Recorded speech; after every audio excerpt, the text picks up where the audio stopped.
ଓମ୍ ମୁଁ ଜାନକୀ ପାଣିଗ୍ରାହୀ।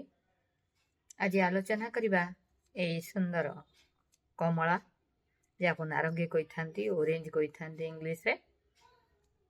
ଆକୁ କିଏ ନ ଜାଣିଛି? ତାକୁ ସମସ୍ତେ ଜାଣନ୍ତି। ଏହା ଖାଇବା ପାଇଁ ସମସ୍ତଙ୍କର ବିଶେଷ ପସନ୍ଦ ରହିଥାଏ। କେବଳ ପସନ୍ଦ ନୁହେଁ, ଏହା ଦ୍ୱାରା ଆପଣଙ୍କର କମଳାରେ ଏମିନୋ ଆସିଡ୍ ରହିଛି, ଫାଇବର ରହିଛି, କ୍ୟାଲସିୟମ ରହିଛି, ଆଇରନ୍ ରହିଛି, ଫସ୍ଫରସ୍ ରହିଛି, ସୋଡ଼ିୟମ ରହିଛି, ମିନେରାଲ୍ସ ଅଛି, ଭିଟାମିନ୍ ଏ, ବି, ସି ରହିଛି। ପୋଷକ ତତ୍ତ୍ୱରେ ଭରି ରହିଛି ଏହି କମଳା। କମଳା ଜୁସ୍ କରିକି ପିଇ ପାରନ୍ତି। କମଳାକୁ କମଳା କେବଳ ଛଡ଼େଇକିରି ଏପରି ଭାବରେ ଖାଇପାରିବା, କିମ୍ବା ଆପଣ ଆକୁ ସରବତ କରିକିରି ବି ପିଇପାରିବା। କେବଳ କମଳା ରସ ପିଇଥାନ୍ତି। ବହୁ ପ୍ରକାର ଦେହ ଖରାପ ଠିକ୍ ହେଇଥାଏ କେବଳ କମଳା ରସ ପିଇବା ଦ୍ୱାରା। ଶକ୍ତି ମିଳିଥାଏ। ପୋଷକ ତତ୍ତ୍ୱ ଯେହେତୁ ଏହିରେ ରହିଛି, ଏହା ରୋଗ ପ୍ରତିରୋଧକ ଶକ୍ତିକୁ ବୃଦ୍ଧି କରିଥାଏ। ତେଣୁ ଥଣ୍ଡାରୁ ଆମକୁ ରକ୍ଷା ମିଳିଥାଏ ଏହି କମଳା ଖାଇବା ଦ୍ୱାରା। ରୋଗ ପ୍ରତିରୋଧକ ଶକ୍ତି ଯେତେବେଳେ ବଢ଼ିଥାଏ, ସେତେବେଳେ ସମସ୍ତ ପ୍ରକାର ରୋଗ ଦୂର ହୋଇଯାଇଥାଏ। ବ୍ଲଡ୍ ପ୍ରେସରକୁ ନିୟନ୍ତ୍ରଣ କରିଥାଏ। ଭିଟାମିନ୍ ସି ରହିଛି, ତେଣୁ ଆପଣଙ୍କର ହାଡ଼, ଦାନ୍ତକୁ ବି ମଜବୁତ କରିଥାଏ। ଥଣ୍ଡା ରକ୍ଷା ମିଳିଥାଏ। ଆଉ ଫିଟ୍ ରହିବା ପାଇଁ ଆମକୁ ପ୍ରତିଦିନ ନିୟମିତ ଭାବରେ ଗୋଟିଏ ଗୋଟିଏ କମଳା ଖାଇବା ଉଚିତ। ଖାଲି ପେଟରେ କମଳା ବହୁତ ଲୋକ ପଡ଼ିନଥାଏ, ଏସିଡିଟି ହେଇଥାଏ। ରାତିରେ ବି କମଳା ଖାଇବା ଉଚିତ ନୁହଁ।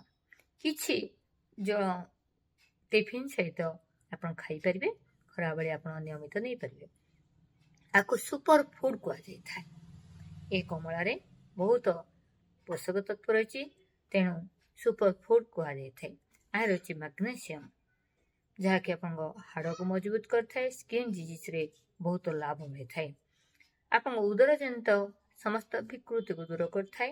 କବ୍ଜକୁ ଦୂର କରିବା ସହିତ ଆପଣଙ୍କ ପାଚନ ତନ୍ତ୍ର କ୍ରିୟାକୁ ଠିକ୍ ରହିଥାଏ। ଆପଣଙ୍କ ବ୍ଲଡ୍ ପ୍ରେସର, ଯାହା କୁହାଯାଉଛି, ବ୍ଲଡ୍ ପ୍ରେସରକୁ ନିୟନ୍ତ୍ରଣ କରିଥାଏ। ହାଇ ହେବାକୁ ଦେଇନଥାଏ କିମ୍ବା ଲୋ ହେବାକୁ ଦେଇନଥାଏ। ବ୍ଲଡ୍ ପ୍ରେସର ସମାନ ଭାବରେ ରହିଥାଏ ଦେହରେ। ଆଉ ଆପଣଙ୍କର ପାଚନ ପ୍ରକ୍ରିୟାକୁ ଠିକ୍ କରିବା ସହିତ ଆପଣ ସୌନ୍ଦର୍ଯ୍ୟକୁ ବୃଦ୍ଧି କରିଥାଏ।